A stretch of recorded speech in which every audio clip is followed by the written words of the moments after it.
Friends, welcome to Neelaveni Manickam hand craft Edappadi Salem மாவட்டம். Friends, இது பாருங்கள், டேப் ரோலு, ஒரு roll multi colour paper beads வந்து 200 கிராமு, ஒரு பாக்ஸ் குமிழ், மொத்தம் இது 3 வெளியில் போகுது ஃப்ரெண்ட்ஸ். சட்டீஸ்கர் போகுது. உங்களுக்கு இது மாதிரி தேவைப்பட்டுச்சு அப்படின்னா நீலவேணி மாணிக்கம் ஹேண்ட் கிராஃப்ட் எடப்பாடி சேலம் மாவட்டம் வாங்கிக்கோங்க ஃப்ரெண்ட்ஸ். இது வந்து ஒரு ரோல் வந்து 2.5 கிலோ வரும். ஃபுல்லாக அப்படியே தான் கொடுப்பாங்க, பிரிச்செல்லாம் கொடுக்க மாட்டாங்க ஃப்ரெண்ட்ஸ். இது பாருங்கள், இது மாதிரி உங்களுக்கு டேப் கூடைகள் போட தேவைப்படுது அப்படின்னா எனக்கு காண்டாக்ட் பண்ணுங்கள். நீலவேணி மாணிக்கம் ஹேண்ட் கிராஃப்ட் எடப்பாடி சேலம் மாவட்டம். பாருங்கள், இதோ இது மாதிரி பைப்பர் பீட்ஸும் இருக்குது. 200 கிராம் கேட்டாங்க.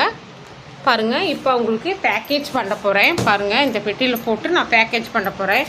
பாருங்கள், அப்படியே இதோ 200 கிராம் பீட்ஸு, இது ஒரு பாக்ஸு. அவ்வளோதான் friends. Thank you very much for all viewers.